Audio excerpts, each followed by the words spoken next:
अकोला जिल्ह्यातील अकोट ग्रामीण police station हद्दीतील खानापूर त्र्यंबकपूर शेत शिवारात एका अनोळखी इसमाचा मृतदेह आढळून आल्याने खळबळ उडाली आहे। पोलिसांनी मृतदेह ताब्यात घेतला असून ओळख पटविण्याचे आवाहन करण्यात आले आहे। अकोला जिल्ह्यातील अकोट ग्रामीण पोलीस स्टेशन हद्दीतील खानापूर त्र्यंबकपूर शेत शिवारामध्ये गुरुवारी संध्याकाळच्या सुमारास एका अनोळखी इसमाचा मृतदेह आढळून आला। शेतामध्ये मृतदेह पडलेला असल्याचे काही नागरिकांच्या निदर्शनास आल्यानंतर त्यांनी तात्काळ अकोट ग्रामीण पोलिसांना याची माहिती दिली। घटनेची माहिती मिळताच अकोट ग्रामीण पोलीस घटनास्थळी दाखल झाले आणि त्यांनी पंचनामा करण्यास सुरुवात केली।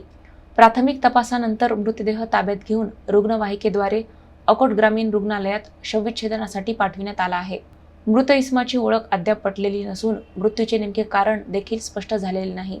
त्यामुळे या घटनेबाबत विविध तर्कवितर्कांना उधाण आले आहे। पोलिसांकडून मृत व्यक्तीच्या अंगावरील कपडे, शारीरिक बांधा आणि इतर वैशिष्ट्यांच्या आधारे ओळख पटविण्याचा प्रयत्न सुरू आहे। तसेच संबंधित व्यक्तीबाबत कोणाला काही माहिती असल्यास तात्काळ अकोट ग्रामीण पोलीस स्टेशनशी संपर्क साधण्याचे आवाहन करण्यात आले आहे। दरम्यान या घटनेमुळे परिसरात खळबळ उडाली असून अकोट ग्रामीण पोलीस सर्व शक्य त्या दिशांनी तपास करत आहेत।